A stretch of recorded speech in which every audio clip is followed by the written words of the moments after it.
keeps on rocking on the stage show, and as you can tell, we are in the home stretch now. It's live, stage 1 action from E3 2013. I'm your host, Chris Waters, taking it home with 2 more demos. The first one, The Walking Dead 400 Days. Joining me on stage is Harrison Pink, the designer on the game. Harrison, here we are, the end of E3 approaches, but we can't leave E3 without talking about The Walking Dead. I'm glad you brought me in here. Put the mic a little closer. Yeah, how's this? Yeah, you're going to hear yourself through that. There we go. Oh, Much better. Yeah. There we go. All right. The Walking Dead, enormously successful, critically acclaimed, episodic success for you guys at Telltale. Totally. Pretty fantastic. And Season 2 is on the way. Yes, Season 2 is coming soon. Coming soon. Soon. But coming sooner is the 400 Days. Put it in context for folks. Totally. So 400 Days is a standalone DLC episode that's kind of aiming to bridge Season 1 and Season 2 together. So it's a single episode. It's 5 short stories. So we have 5 new protagonists. This is not sort of a continuation of the story of Season 1. We wanted to do something different, something that sort of deserved to live on its own. So it's 5 completely new protagonists. We wanted to do an experiment in non-linear storytelling. So these 5 chapters, as you can tell from the name, 400 Days, take place at different periods over the first 400 days of the zombie apocalypse. Okay. And so kicks off at day 1. Day 2, I think, is the first. Day 2. So it's just sort of kicking off, but nobody knows really what's going on, you know? Yeah, something is uneasy, something's happening, There's but... a lot of, like, cops going by, they don't really know why, you know? All right, well, we got some footage to take a look at here, so we're presumably going to meet one of the characters? Or so we're going to get some glimpses of them? I'm not sure if we're going to see. This is Vince here. This is actually the chapter we're showing off in our Telltale E3 booth here. Okay. And Vince's story starts on day 2 of the zombie apocalypse. So he's committed a crime. He's on a prison bus, and he's stuck in traffic, and no one really knows why. I mean, we know why. We can probably guess why. But nobody in the bus sort of knows what's going on. And these guys are chained... Sort of parallel to the way Lee's story kicks off in The Walking Dead. But it sort of unfolds very differently. So these guys are sort of chained to each other. You're chained to a couple other convicts, and there's nothing to do but talk. But you're in sort of Georgia summer, which is like 110 degrees, in this giant sort of like oven. So it turns into like a sweat lodge, and everyone's sort of, mood goes through the roof. And classic Walking Dead Telltale style, like, horrible things happen. Yeah. And you have to make some really difficult choices.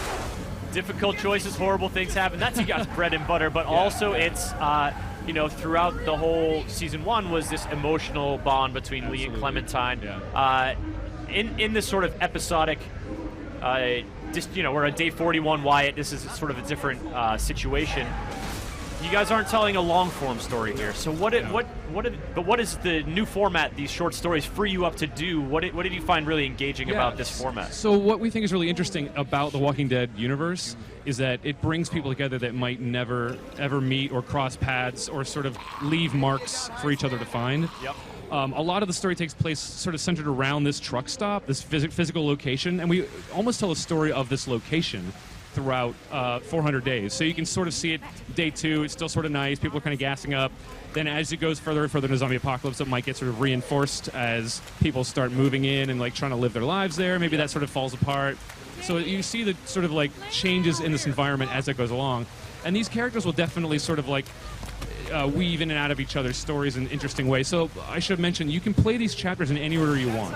Oh, really? Yeah, so you can play the last one first, the first one last. Which must mean that you guys have designed it to sort of be experienced in that disjointed way, but in that also there are connections that you'll appreciate no matter what order you play it. Absolutely. We wanted to do an experiment to see how this would work. We think it's going to be really successful. It's sort of Pulp Fiction-y almost, you might say, where the story, you're getting it from a whole bunch of different angles, and depending on which order you play them in, they might intertwine in interesting ways. The characters might cross each other. You might look out a window and go, oh, I recognize those characters from a different chapter.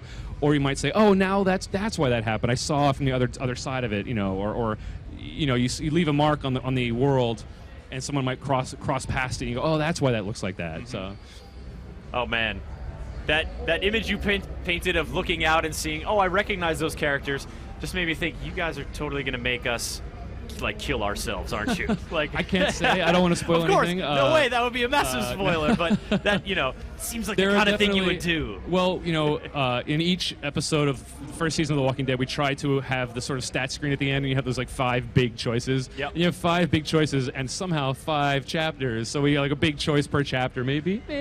No, there's just one chapter that's a doozy. It's just like 5. Everything else is real every mellow. 3 minutes is a crazy choice, and then nothing else. Yeah. Well, speaking of choices, I was talking to Jess McDonald, GameSpot Australia video journalist, and she got a chance to check out the game as well. And she mentioned that this doesn't just bridge the gap between season 1 and 2, but also draws from season 1. Definitely. If you've completed episodes, some of your decisions there will inform. It definitely will. 400 so days. You're absolutely right. So if you have your save games from season 1, 400 days will recognize the choices that you've made, and your choices from season 1 will go into 400 days. And actually, I should add is that your choices in 400 days will go into season 2 as well. Oh, okay, yeah. So it's all connected. Absolutely, yeah. Oh man! All right, folks are interested. They want to know. I have to sift through the lamenting about where Clementine is and all these questions.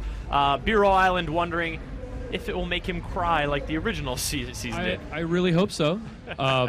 We recognize that we're not going to be able to tell, as you said, the long-form story because we're doing a 15 to 20-minute stories, 5 of them. So Yeah.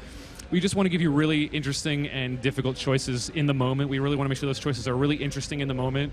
And we hope that you guys cry in a good way. We hope you cry. The Telltale Games Put motto. in a good way. Make sure that's the Dot, whole dot, dot, thing. in a good way. All right. Thingom Sinks. It's difficult to read, bro, or lady. I don't know. Anyways, wondering about if you hadn't played episodes 1 through 5, if you don't have a lot of experience, or maybe only played a few episodes, is 400 days going to be accessible? Are you going to be able to understand what's going on? It is, but we definitely recommend you playing season 1 first. For technical reasons, you have to own at least episode 1 of season 1, just because it is a DLC and just technically the way they all sort of link up together. Oh, okay. Yeah, so you have to own at least that. You don't have to have played season 1 first, but because of the way the story is told, we absolutely recommend playing season 1 and then 400 days. And then when season 2 comes out, play them then season 2. But there's nothing saying you can't just play like two episodes of season 1 and then hop into 400 days if that's what you want to do. All right. Now, you said because of the way the story is told, which, you may be talking about narrative structure, but made me think of gameplay structure. And, a lot of the Walking Dead gameplay is dialogue choices. Sure. It's also contextual events where you're prompted to, hit buttons in a timely fashion. Are you sticking with that kind of core gameplay We have approach? a lot of that stuff. I mean, Telltale's bread and butter is interesting dialogue. So you're definitely going to get to play your character the way you want to play him. Like something people really loved about playing as Lee Everett is I get to play my Lee the way I want to play him. So we definitely stuck to that, which I think is really important to The Walking Dead. And we're going to stick to this sort of, if you've played season 1, you'll understand season for 400 days. But we're going to also try and do a few new mechanics here and there. You might see a new way to interact with people and objects here and there that we're just trying to experiment. And I think 400 Days is almost like our art house project. Like we really wanted to experiment. Everyone at Telltale is working super hard on making this thing really stand alone and really try new interesting things. Like if this non-linear storytelling thing works out, maybe we'll do it again in the future. Bogaba, curious to know how much of an effect will those choices in 400 Days how will that differ the endings? Will you have wildly different scenarios where people are going into season 2 on different footings, or That's a really good question. I don't think we're quite ready to announce anything comparing 400 Days to season 2 just yet. Sure. The choices you make in 400 Days will definitely play into season 2, but we're just too early to talk about season 2 at this point, unfortunately. That's quite all right. You guys are here with 400 Days, and that's over a year. You're talking about getting I think deep it's like into a year and a month or something like that. Yeah, each chapter really has its own feel and look, and the world feels like it's moved through an entire year of this. In the comics, in the Walking Dead comic, it takes them many years, but they start to sort of find groups and sort of try and live their life, and not just living around a campfire all the time. So we wanted to make it feel like, people are acting the way people would act 2 months into a zombie apocalypse, sort of getting it, but still sort of not really knowing what to do. Now, The Walking Dead, of course, has been a cross-media sensation in the past few years. Of course, your game, other games, the TV show, and of course the original comic. Have you guys, are you drawing inspiration from other people's interpretation of The Walking Dead, or from the original source material, even from other movies? You mentioned Pulp Fiction. Yeah, that's a great question. We're all huge fans of all of the Walking Dead stuff. We watch the show, we read the comics, so it's impossible to sort of keep yourself in a bubble when you're absorbing such awesome, zombie stories. But I don't think we consciously go, oh, that was cool, let's do that, because we really want to give you guys something new and fresh. We don't want to just retread old ground. That's why we didn't do the Rick Grimes story for the third time, because we get it. We know Rick Grimes' story. We know what's going to happen. We get it, Rick. Your life's no, not even. terrible. I No, love I'm just Rick's kidding. story. Rick's awesome. But He is, you get to the prison, let's say, spoilers, and you know what he's going to do. So if we were trying to give you interesting choices, you'd be like, I'm just going to pick the one that Rick already did. So that's why we want to go for the look and feel and the emotional tonal stuff that The Walking Dead, the other media does, and the comic does so well and the show does so well, but give you something fresh that you can really sort of imprint yourself on the story. And I think that's one of the real strengths about The Walking Dead, and the reason it's seen such success is, it creates this world in which any story, the threat of this collapse of civilization and the threats of the zombies are these dramatic elements that, any story, any character can fit into it, and you can just tell so many different experiences of what happens when civilization just goes to crap. Absolutely. That's why we wanted to do 400 Days, is that there's so many other people that are doing crazy things and having interesting stories besides the group that we've seen in Season 1. Obviously, we love the group in Season 1 and Lee and Clementine and everything, but there's so much more. There are many other characters out there to fall in love with, and we want to give you a taste of that, Characters to fall in love with and also rend your feel heart. other ways about, too. I mean, not everyone is a sympathetic person. No, absolutely not. When But like I said, you'll meet come and knock interesting characters, and yeah, I don't want to say too much, but you might see some familiar faces in 400 Days from Season 1. I won't say any more than that. I want you to go out and play it, but I'll definitely say that.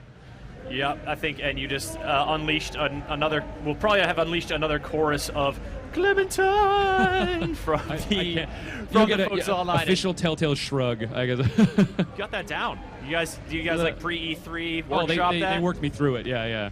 It's an important tool. Absolutely. All right, Harrison, The Walking Dead 400 Days DLC comes after Season 1 and will feed into the eventual Season 2. Yes. But when are people going to be able to download 400 Days, and where are they going to be able to get it? All the platforms that Season 1 is currently on will be available on all of them. It'll be out, we're aiming for July, so pretty soon. Okay. We're also doing a bundle on the PS Vita. We're bringing The Walking Dead to the PS Vita. We're going to have a bundle which is 400 Days, plus all of Season 1, plus some additional bonus content just for the PS Vita. Nice. And that bundle is going to be out in August. Great. Yeah. And that'll be the first time it'll be available on Vita? I believe so, yeah. You really think I'm going to let you get away without the platform rundown? You got Vita, Xbox 360, PSN, Right. PC. Yep. iOS? iOS, yep. Is that... I think that's it. Did I get Yeah, Xbox, PlayStation, PSN, iOS, PS Vita, PC. I think that's it. I think we got it I covered. think that's it, yeah. You and me combined, Harrison. Good job. We could survive Teamwork. the zombie apocalypse, a.k.a. the waning hours of E3 2013. It does feel that way. It is. Harrison, thank you so much for coming Absolutely, on stage. my The Walking pleasure. Dead 400 Days available this July, folks. We're going to go away right now, but we're right back with our final demo of the day. You saw it at the Sony press conference on Monday. It's Transistor. It's gorgeous, intriguing. You won't want to miss it.